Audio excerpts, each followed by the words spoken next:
Hello students, my self मोहित प्रकाश। और कल हम यूग्लिना वर्ड्स के बारे में डिस्कशन कर रहे थे, जिसमें हमने क्लासिफिकेशन और उसके हैबिट एंड हैबिटाट और कल्चर, ठीक है, इसके बारे में पढ़ लिया था और उसकी एक्सटर्नल मॉर्फोलॉजी के बारे में पढ़ लिया था। और आज हम उसका डायग्राम देखेंगे, उसका बचा हुआ पार्ट देखेंगे। ओके,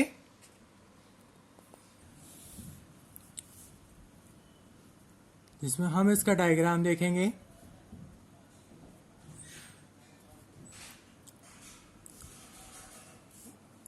देखिए, जैसे मैंने आपको बताया था कि कल इसमें साइटोस्टोम होता है, पैराफ्लैजिलर बॉडीज होती हैं, ठीक है, स्टिग्मा होता है, ब्लीफेरोप्लास्ट और पैरामाइलम बॉडीज या ग्रेन्यूल्स, ठीक है, क्लोरोप्लास्ट, पेलिगिल, मायोनीम्स, एंडोसोम, एंडोप्लाज्म और एक्टोप्लाज्म।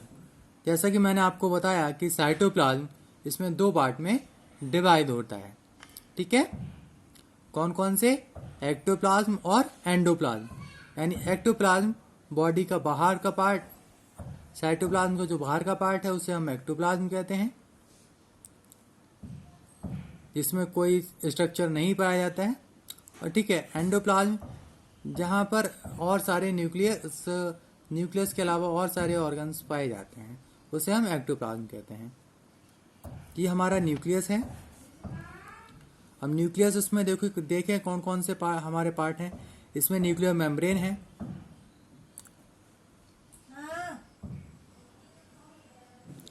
ठीक है, इसमें न्यूक्लियर मेम्ब्रेन है,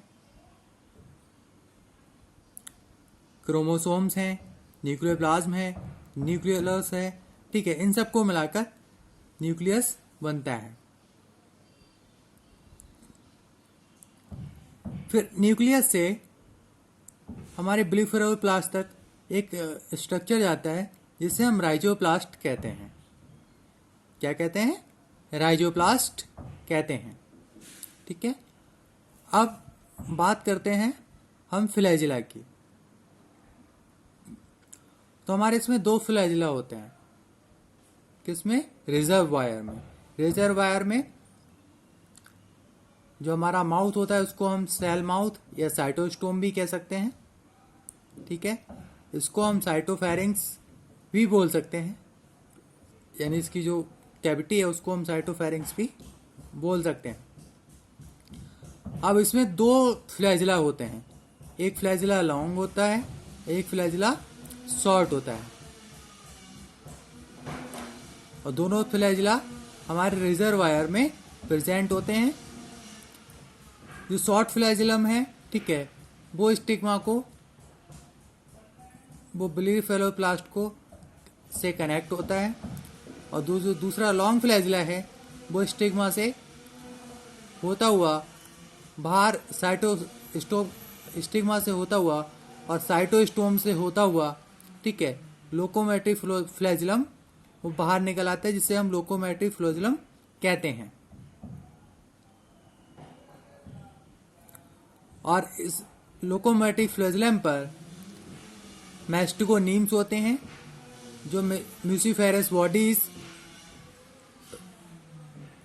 हैं, ठीक है, वो इसका वर्क करती हैं।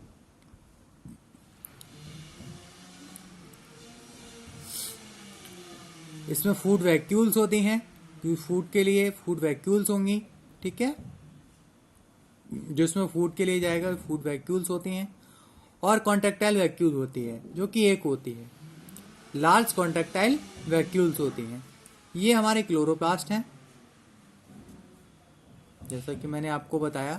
और उसकी आउटर कवरिंग हमारी पेलिकल कहलाती है। तो हमारी एक इसमें कॉन्ट्रेक्टाइल वैक्यूल होती है जो रिजर्वायर से अटैच्ड होती है, उसे हम लार्ज कॉन्ट्रेक्टाइल वैक्यूल कहते हैं। उसके चारों तरफ छोटी छोटी कॉन्ट्रेक्टाइल वैक्यूल होती हैं, जिन्हें हम एक्सेसरी कॉन्ट्रेक्टाइल वैक्यूल कहते हैं। क्या कहते हैं? एक्सेसरी कॉन्ट्रेक्टाइल वैक्यूल कहते हैं। तो ये था इसका डायग्राम।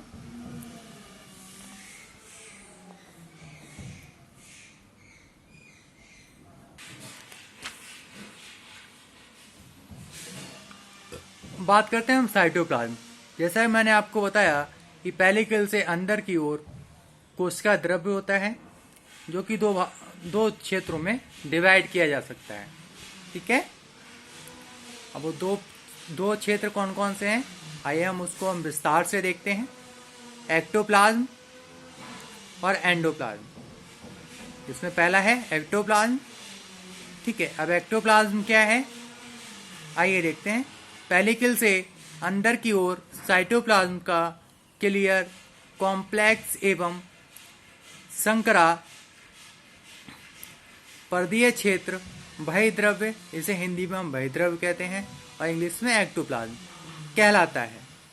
इसी भाग में माइक्रोट्यूब्यूल्स एवं म्यूसिफेरस बॉडीज की लाइंस होती हैं, यानी माइक्रोट्यूब्यूल्स होंगे और म्यूसिफेरस बॉडीज की लाइंस होंगी। किसमें, कौन से पार्ट में, एक्टोप्लाज्म वाले पार्ट में।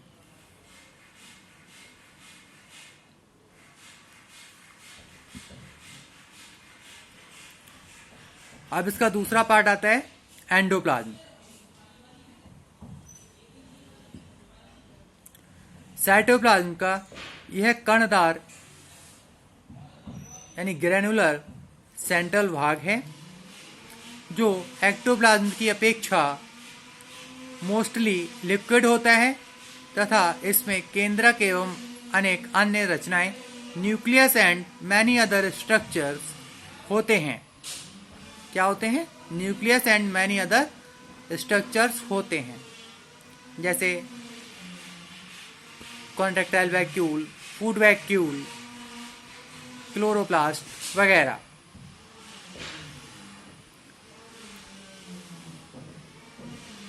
आई होप कि आपको समझ में आ रहा होगा। फिर अगले हम आते हैं रिजर्वायर, जिसका रिजर्वायर है बॉडी के अगले मुथरे सिरे पर फ्लास्क के आकार का एक परमानेंट पिट होता है। इस पिट का चौड़ा भाग रिजर्वायर, हिंदी में से हम आशय या फ्लैजुलर सैक, या इसे फ्लैजुलर सैक को हम हिंदी में कसाबी कोसा कहलाता है, कहते हैं,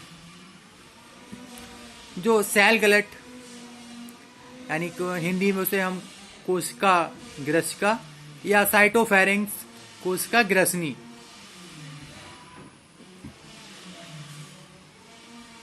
ठीक है, साइटोफेरिंक्स नामक ट्यूब में खुलता है। इसके बाहर की ओपनिंग को सेल माउथ या साइटोस्टोम कहते हैं। क्या कहते हैं, सेल माउथ या साइटोस्टोम कहते हैं।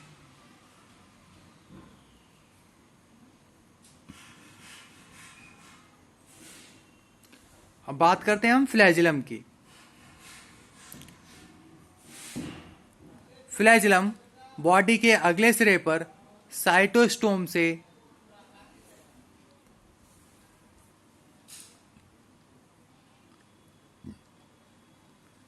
थ्रेड के समान एक फ्लैजिला निकलता है। इसके स्ट्रक्चर में प्रोटोप्लाज्म में आवृत एक फ्लेक्सिबल फाइबर एक्सोनीम होता है।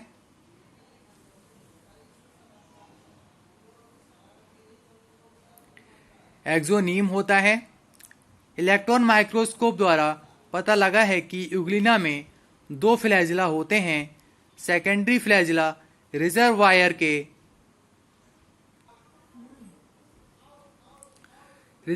के अंदर ही रहता है। दोनों फ्लैजिला की फॉर्मेशन स्मॉल ग्रेन्यूल से होती है। इस ग्रेन्यूल्स को बिलीफेरोप्लास्ट कहते हैं। यह ग्रीक वर्ड बिलीफेरोन का मतलब आईलिड, या जिसे हिंदी में हम नेत्र पलक, प्लास्टोस का मतलब फॉर्म्ड, हिंदी में निर्मित।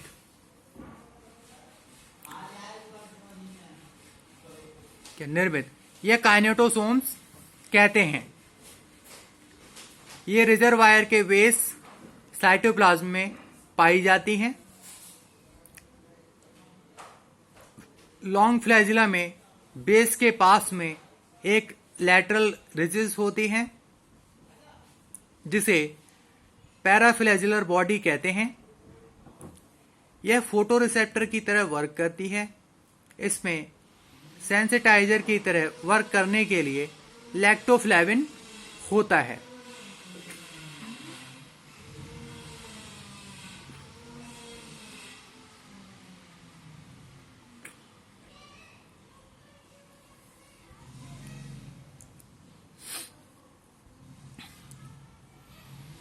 Each flagella 2 central and 9 peripheral fibres का बना होता है।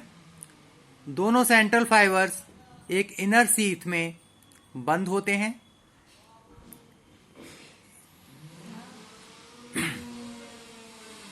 एक इनर सीथ में बंद होते हैं।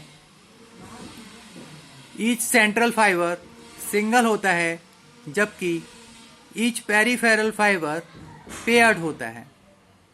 यानी जो सेंट्रल फाइबर होगा वो सिंगल होगा और जो पेरिफेरल फाइबर होंगे वो पेयर्ड होते हैं।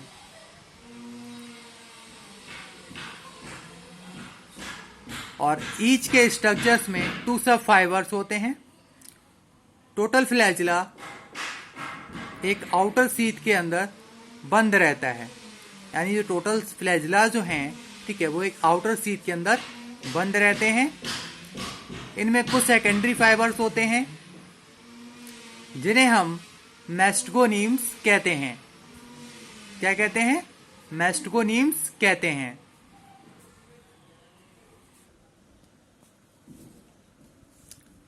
जिसमें central fibres, outer sheath, peripheral fibres, ठीक है। ये फ्लैजिला की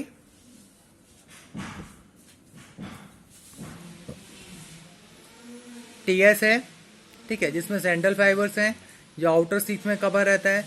ये पेरिफेरल फाइबर्स हैं, ये सेकेंडरी फाइबर हैं, ये सब फाइबर्स हैं, ठीक है। और जो सेंट्रल फाइबर्स है वो इनर सीथ में बंद रहता है। और पेरिफेरल फाइबर्स, जो सब फाइबर्स हैं, उनमें एक आर्म होती है जो इसको